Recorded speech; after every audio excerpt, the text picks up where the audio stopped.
1HG. With permission from Scholastic, today I will read Chapter 9, the last chapter of Junie B. Jones' one-man band. Room 2 laughed even louder. Rooms 3 and 4 laughed too. I hated that mean noise. I hated it. Tears came in my eyes, and my nose started sniffling very much. I hanged my head so no one could see, and that's when I spotted them. Sheldon's cymbals. They were still lying in the grass right next to my feet.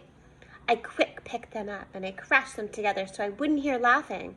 And it worked, I tell you, it worked. I couldn't hear the laughing at all. That's how come I crashed them again and again and again until my arms got tired. And then guess what? When I finally stopped, no one was laughing anymore. I felt a little better. Cymbals are very enjoyable.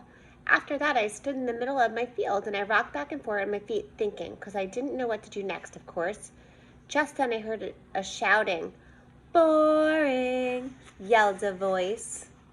That's so unkind. "Don't just stand there. Do something," yelled a different voice. I looked up. The boys who shouted were being taken away by their teacher, but it was already too late. More tears were coming in my eyes. Mr. Scary started coming to get me. My brain began to panic because this was the stupidest halftime show I ever saw. The children started laughing again. They would be laughing at me for the rest of my life, probably. Then all of a sudden, my eyes glanced over to Sheldon's microphone. And what do you know? A brand new idea popped in my head. And it's called, "Hey, maybe I could sing a song just like Sheldon was going to do." I grinned real big. Yes, I could sing "The Sun Will Come Out Tomorrow" from the hit musical Annie, because I love that tune, I tell you. I hurried over to the microphone, then I opened my mouth to sing, only I couldn't actually remember how that song started. Mr. Scary was getting closer. My brain panicked some more. Then, out of nowhere, I heard a plop. I looked down. Something had landed on the ground next to my boots. I looked closer.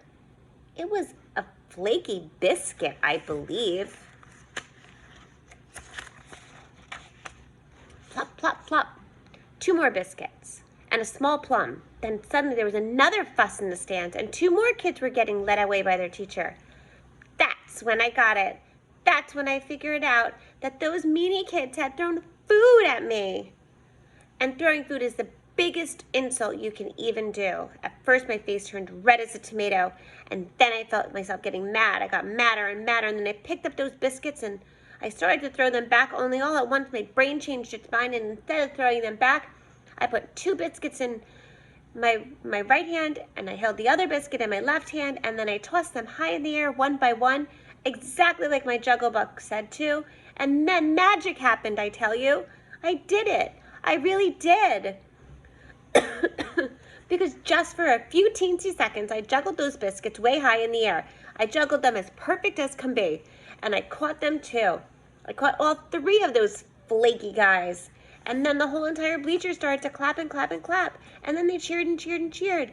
And the sound of that noise was better than any daydream I've had, the best daydream I ever had. I did a bow. Then people kept on clapping. And there she is, juggling her biscuits.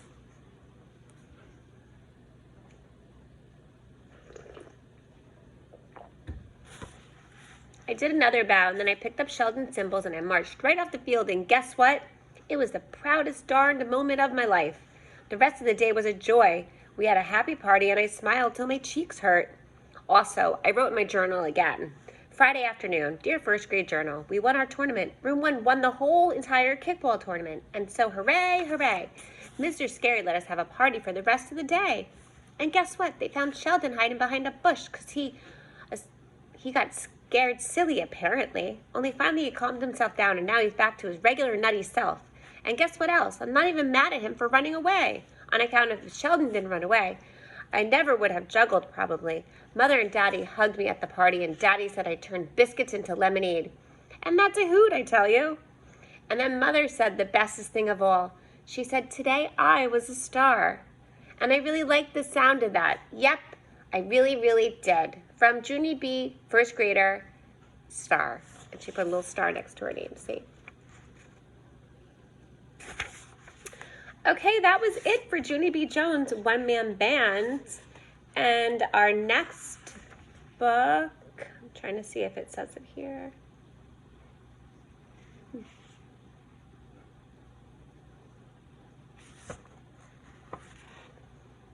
I don't see it.